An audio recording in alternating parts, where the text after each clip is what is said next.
Hello friends, welcome back to our own channel wealth growth. Friends, इस video के अंदर देखने लगे निफ्टी बैंक मंडे को किस तरह से कामकाज कर सकता है। अगर निफ्टी बैंक को देखेंगे तो निफ्टी बैंक में अच्छी खासी तेजी हमें देखने को मिल रही है, लेकिन अगर हम देखेंगे तो फ्राइडे के दिन यहाँ पे हमें एक गिरावट देखने को मिली। तो ये गिरावट मतलब ये नहीं कि सेलिंग का यहाँ पे सेलिंग बनती है या तो मार्केट गिरेगी गिरेगी, तो ऐसा बिल्कुल भी नहीं है। अगर मार्केट अगर देखेंगे तो 41,500 से मार्केट चलती हुई आ रही है। मार्केट ने हाई लगाया 43,200 का। मतलब देख सकते मार्केट यहाँ पे 1,500 या 700 पॉइंट तक मार्केट आ गई है नॉन स्टॉप। तो मार्केट के अंदर 400 पॉइंट का करेक्शन तो मार्केट के अंदर बनता है। तो मार्केट के अंदर गिरावट आई, इसका मतलब ये नहीं कि मार्केट इस तरह से गिरती हुई जाएगी, बिल्कुल भी ये नहीं। ये हम इसे करेक्शन कह सकते हैं। अगर मार्केट अगर 1,500 पॉइंट यहाँ पे 1,500 पॉइंट अगर मार्केट ऊपर आ जाती है, तो उसके अंदर अगर 400 पॉइंट अगर मार्केट के अंदर गिरावट आ जाती है, तो ये बहुत नॉर्मल सी चीज़ है। तो आपको बिल्कुल भी पैनिक नहीं होना है। अगर हम देखें तो बैंक निफ्टी बैंक के अंदर निफ्टी बैंक अपने ऑल टाइम हाई पर चल रही है, हर रोज एक नया हाई लगा रही है। निफ्टी बैंक के अंदर एक कंटिन्यू हमें तेज देखने को मिल रही है। निफ्टी बैंक के अंदर क्या हो रहा है, बहुत अच्छे टारगेट हमें देखने को मिल रहे हैं, एक अच्छी खासी ट्रेड बनती हुई दिख रही है।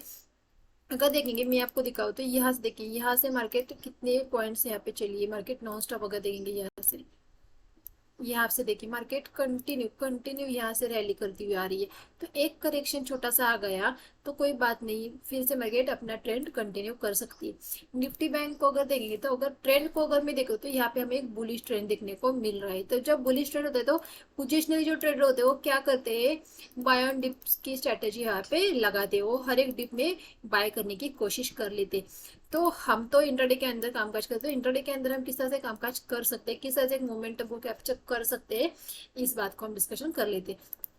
तो एक्सपायरी के दिन जो हमने क्या कहा था कि एक क्विक हमें एक मोमेंटम मिल सकता है। जो मोमेंटम हमें मिला यहाँ पे, हमने क्या कहा था कि बैंक निफ्टी के अंदर मुझे एक बुलिश साइन दिख रहा है। बैंक निफ्टी के अंदर अगर इंटरेस्टेड हो तो मैं सी साइड में ज्यादा इंटरेस्टेड हूँ। तो सुबह सुबह मार्केट ने एक अच्छा खासा मोमेंटम दिया।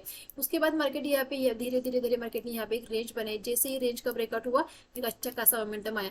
लेकिन हम क्या एक्सपेक्ट कर रहे हैं कि 43,200 का लेवल यहाँ पे हमें एक्सपायरी के दिन ही मिले। 42,300 250 या 200 हमें एक्सपायरी के दिन एक्सपेक्ट कर रहे थे, लेकिन मार्केट ने एक्सपायरी के दिन 150 के आसपास मार्केट क्लोज हुई की, लेकिन दूसरे दिन फ्राइडे को मार्केट ने उस लेवल को हमारे अचीव कर लिया और वहां से यहाँ पे रिट्रेस कर ली। मतलब हमारा जो 43,250 का जो हमारा टारगेट है वो मार्केट ने अचीव कर लिया है। हाँ, हम एक्सपेक्ट कर लेते कि एक्सपायरी के दिन वो अचीव हो जाए, लेकिन एक्सपायरी के दिन नहीं हुआ है। तो बहुत सारे लोग रिग्रेट कर रहे हो कि इस मोमेंटम को हमने नहीं कैप्चर किया। 10 रुपए का जो था जो 100 रुपए हो गया। तो रिग्रेट करने की कोई जरूरत नहीं है, इस तरह के मोमेंट आपको फिर भी मिलेंगे। इस तरह से मोमेंटम हमें हर 6 महीने के बाद या 1 साल के बाद डेफिनेटली मिलते हैं। सिर्फ आपको चार्ट को रीड करना आना चाहिए, आपको चार्ट पे आपका ध्यान होना चाहिए कि भाई हाँ, इस दिन इस तरह से मोमेंटम आ सकता है। मार्केट के अंदर अगर आप डिसिप्लिन के साथ कामकाज करोगे तो डेफिनेटली आप इस तरह के मोमेंटम को कैप्चर कर पाओगे। अगर आपके पास कैपिटल होगा तो। अगर आप रैंडम ट्रेड करके अगर आपने कैपिटल को जीरो कर दोगे और एक दिन इस तरह से मोमेंटम आएगा, तो आपके पास पैसे ही नहीं होंगे ना इस तरह मोमेंटम को कैप्चर करने के लिए। तो कैपिटल को सेव करो, कैपिटल को इंक्रीज करो, उसके बाद बड़े मोमेंटम के बारे में सोचो। फिलहाल छोटे छोटे मोमेंटम के साथ अपने कैपिटल को जनरेट करना स्टार्ट कर लो। बहुत सारे लोगों के पास कैपिटल की कमी होने के कारण बहुत सारे ट्रेडर मार्केट से आउट हो जाते हैं, या 10,000 लाते हैं वो 10,000 जीरो होते हैं, फिर 10,000 लाते हैं फिर जीरो होता है। तो इससे तो अच्छे आप सबसे पहले कैपिटल को 10,000 को 50,000 करने की कोशिश करो, ना कि 10,000 को जीरो कर ले। तो ऐसा नहीं करना है। तो देखेंगे तो मार्केट एक रेंज के अंदर, जो एक्सपायरी के दिन मार्केट ने रेंज बनाई थी, मार्केट उसी रेंज के आसपास यहाँ पे क्लोज हुई। कभी भी ध्यान में रखना कि अगर मार्केट ने एक बैंड बनाई, यहाँ पे अगर मार्केट ने बैंड बनाए, तो इस बैंड को मार्केट अगर ऊपर ब्रेक कर ले तो यहाँ पे अच्छा खासा मोमेंटम है। लेकिन अगर मार्केट गिरावट आ जाती है और उस बैंड के आसपास आ जाती है, तो ये बैंड मार्केट के लिए सपोर्ट की तरह कामकाज कर लेते हैं। मतलब इस अगर मार्केट इस तरह से अगर एक पॉइंट का लेवल होगा, तो ये यहाँ पे इसे ब्रेक करना बहुत आसान हो जाता है। मार्केट ने तुरंत इसे ब्रेक किया। लेकिन अगर मार्केट देखिए ये ब्रेक करना भी मार्केट के लिए बहुत आसान था। जो हाई लगा है मार्केट ने तुरंत ब्रेक किया। लेकिन अगर एक बैंड हो जाता है ना, तो उस बैंड को तोड़ना मुश्किल हो जाता है। यहाँ पे एक बैंड बना है, तो मार्केट को इस बैंड को तोड़ना बहुत ज्यादा मुश्किल था। तो अगर मार्केट देखिए कंटिन्यू गिरावट हो रही थी, लेकिन इसी बैंड के आसपास मार्केट आके रुकी है। इस बैंड को जो मार्केट ने जो ये बैंड बनाया था, इस बैंड को मार्केट नहीं ब्रेक कर पाई। मार्केट ने इसी बैंड के आसपास यहाँ पे क्लोजिंग दी। तो एक देंगे ये अपर पॉइंट है, इस अपर पॉइंट के आसपास है मार्केट, यहाँ पे नीचे, लेकिन तुरंत इस बैंड के ऊपर ही मार्केट ने कामकाज किया है। तो कभी भी ध्यान रखना, अगर मार्केट ने एक रेंज बनाई तो उस रेंज को ब्रेक करना, या अगर ऊपर से अगर मार्केट उस रेंज तक आ रही है तो उस रेंज को मार्केट के लिए ब्रेक करना बहुत ज्यादा मुश्किल हो जाता है।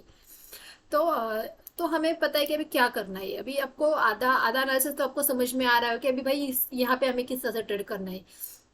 अगर देखिए, अगर मार्केट इस रेंज के अंदर तो हमारी कोई भी ट्रेड नहीं होगी। ये तो हमारा नो ट्रेडिंग जोन होगा, ये पूरा हमारा नो ट्रेडिंग जोन ही रहेगा। इसके अंदर हम कुछ ट्रेड नहीं करेंगे।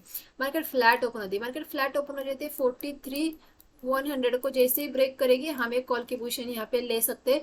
43,250 फर्स्ट टारगेट हमारा यहाँ पे रहेगा, और उसके ऊपर हमारा 43,450, ये दो टारगेट हमारे ऊपर की तरफ देखने को मिल सकते हैं। इस रेंज के ऊपर मार्केट निकलती है तो ये देखिए, मार्केट ऑल टाइम हाई के आसपास कामकाज करे। ऑल टाइम हाई, हर रोज एक मार्केट ऑल टाइम हाई लगा रही है। तो रिस्क रिवॉर्ड के हिसाब से अपने टारगेट को बुक करना है, नहीं तो इस तरह से वर्टिकल कट्स पड़ते रहते। मैं हर बार आपको कह रही हूँ कि वर्टिकल कट्स मार्केट के अंदर आपको देखने को मिलेंगे। मार्केट अगर हर रोज नया हाई लगाएगी तो डेफिनेटली इस तरह से गिरावट भी एक आ जाएगी। तो इसीलिए तुरंत अपने टारगेट को बुक करके निकलना है। अपने रिस्क रिवॉर्ड के हिसाब से अपने टारगेट सेट करने हैं, उसके अकॉर्डिंग आपको कामकाज करना है। तो यहाँ पे अगर देख सकते हैं, मार्केट ने यहाँ पे अगर फ्लैट ओपन होती है, ऊपर चलती है 43,100 के ऊपर हमारी कॉल की पोजीशन रही है। अगर मार्केट फ्लैट ओपन होती है 42,850 के नीचे हम पी की पोजीशन लेंगे। 42,600 या 42,500 तक के टारगेट देखने को मिल सकते हैं। ये हमारी यहाँ पे एक ट्रेड बन सकती है अगर फ्लैट ओपन हो जाती है तो। मार्केट अगर गैप अप खुल जाती है, मार्केट गैप अप खुल जाती है, अगर 43,100 के ऊपर खुल जाती है तो डेफिनेटली हम 43,000 के ऊपर मार्केट रहेगी, हम कॉल की पोजीशन ही लेना चाहेंगे। अगर हमारे गैप अप खुल जाती है, डिप आ जाते हैं 43,000 तक, तो डेफिनेटली हम यहाँ पे एक सी की पोजीशन ही लेना चाहेंगे। इस तरह से हम हमारे ट्रेड को प्लान करते हैं। मार्केट गैप डाउन खुल जाती है, मार्केट गैप डाउन खुल जाती है, मानो लोअर पॉइंट 42,850 के आसपास खुल जाती है, तो 42,850 को ब्रेक करिएगा, डेफिनेटली हमारी पी की पोजीशन यहाँ पे बन सकती है। तो इस तरह से हम हमारे ट्रेड को प्लान कर सकते हैं। हमारे पास दो पॉइंट्स आ गए हैं, यहाँ पे रेंज आ गई है, तो डेफिनेटली रेंज के ऊपर हम कॉल की पोजीशन लेंगे, रेंज के नीचे हम पी की पोजीशन लेंगे। गैप अप खुलेगी, डेफिनेटली कॉल के बारे में सोचेंगे। गैप डाउन खुलेगी, डेफिनेटली रेंज को ब्रेक करेगी, तभी हम यहाँ पे कॉल के बारे में सोच सकते हैं। अगर रेंज के आसपास में लेके थी तो आपको पता है कि मार्केट इस रेंज को सपोर्ट की तरह काम करे, तो डेफिनेटली यहाँ पे जो जिनके पास अच्छा खासा प्रॉफिट है वो यहाँ पे ट्रेड ट्राई कर सकते हैं। 50 पॉइंट के एसएल के साथ यहाँ पे अपनी ट्रेड को ट्राई कर सकते हैं, यहाँ पे कॉल की पोजीशन ले सकते हैं। फिर आप 43,100 तक के टारगेट भी देखने को मिल सकते हैं। जिन लोग ज्यादा एसएल नहीं अफोर्ड कर सकते उनको रेंज ब्रेक होने का वेट करना है, उसके अकॉर्डिंग अपने ट्रेंड को यहाँ पे प्लान करें। देखिए, मार्केट के अंदर आपको चीजों को ऑब्जर्व करना आ चाहिए कि मार्केट के अंदर स्ट्रेंथ कितनी दिख रही है। जैसे मैंने हर बार है कि मुझे बैंक निफ्टी का काफी स्ट्रांग लग रही है, काफी स्ट्रांग लग रही है। मैं हर एक्सप्लेन जब मैं एनालिसिस कर लेती थी, मैं आपको बता देती कि मुझे बैंक निफ्टी काफी स्ट्रांग लग रही है, क्योंकि चार्ट बता देता है कि मैं स्ट्रांग हूँ। अभी देखिए, एक गिरावट आई है, अभी गिरावट कंटिन्यू हो गई है, मार्केट फिर से इस रिवर्स करेगी, ये मार्केट को सबसे पहले डिसाइड करने दो। अगर बैंक निफ्टी अगर स्ट्रांग होगी तो डेफिनेटली वो चार्ट के ऊपर आपको सारी चीजें देखने को मिलेगी। जैसे निफ्टी काफी, अभी निफ्टी का चार्ट अगर देखेंगे, निफ्टी के अंदर गिरावट नहीं है, निफ्टी अपनी यहाँ पे होल्ड कर रही है अपने लेवल को, तो निफ्टी काफी स्ट्रांग लग रही है फिर, क्योंकि निफ्टी के अंदर आईटी है जो निफ्टी को, रिलायंस आईटी ने मार्केट को होल्ड करके रखा है निफ्टी को। तो बैंक के अंदर सिर्फ बैंक है, जो बैंक गिरेगी तो बैंक निफ्टी गिरेगी, बैंक ऊपर आएगी तो यहाँ पे बैंक निफ्टी भी ऊपर आएगी। तो इस तरह से निफ्टी के अंदर क्या होता है, अगर आईटी गिर रहा है तो बैंक होल्ड कर लेते हैं, तो बैंक गिर रहे हैं तो आईटी होल्ड कर लेते हैं। इसीलिए निफ्टी अभी अगर देखेंगे प्रेजेंटली तो निफ्टी स्ट्रांग लग रही है बैंक निफ्टी के मुकाबले। तो क्या करना है, अभी ऐसे सेंटीमेंट हो जाते हैं। अगर Nifty, bank Nifty strong, bank Nifty के अंदर हमें सेलिंग का प्रेशर दिख रहा है, निफ्टी के अंदर हमें स्ट्रांग लग रही है, तो आपको क्या करना है, सेल की अपॉर्चुनिटी मिलेगी तो डेफिनेटली बैंक निफ्टी को प्रेफर करेंगे, अगर बाइंग की अपॉर्चुनिटी मिलेगी तो निफ्टी को प्रेफर करें। इस तरह से कॉन्ट्रा आपको प्लान करना चाहिए। अगर इंडेक्स अगर अलग अलग चल रहे हैं ना, तो आपको इस तरह से इंडेक्स को प्लान कर सकते हैं। इसके साथ आपको, अगर आपको पता है कि निफ्टी यहाँ पे फाइनेंस निफ्टी एक नया इंडेक्स है, यहाँ पे नया मतलब अभी अभी लोगों ने इसमें ट्रेड करना स्टार्ट किया है। इंडेक्स पुराना है लेकिन ट्रेड अभी अभी शुरू हुआ है, इसके अंदर अच्छे खासे वॉल्यूम अभी अभी हमें इंक्रीज होते हुए दिख रहे हैं।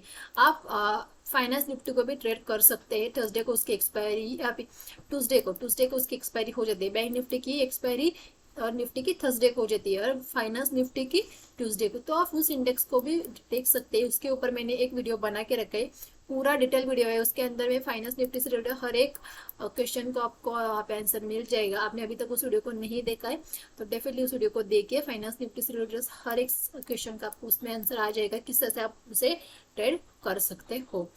तो आई होप फ्रेंड्स आपको वीडियो अच्छा लगा तो वीडियो को लाइक और चैनल को जरूर सब्सक्राइब कीजिए। Thank you.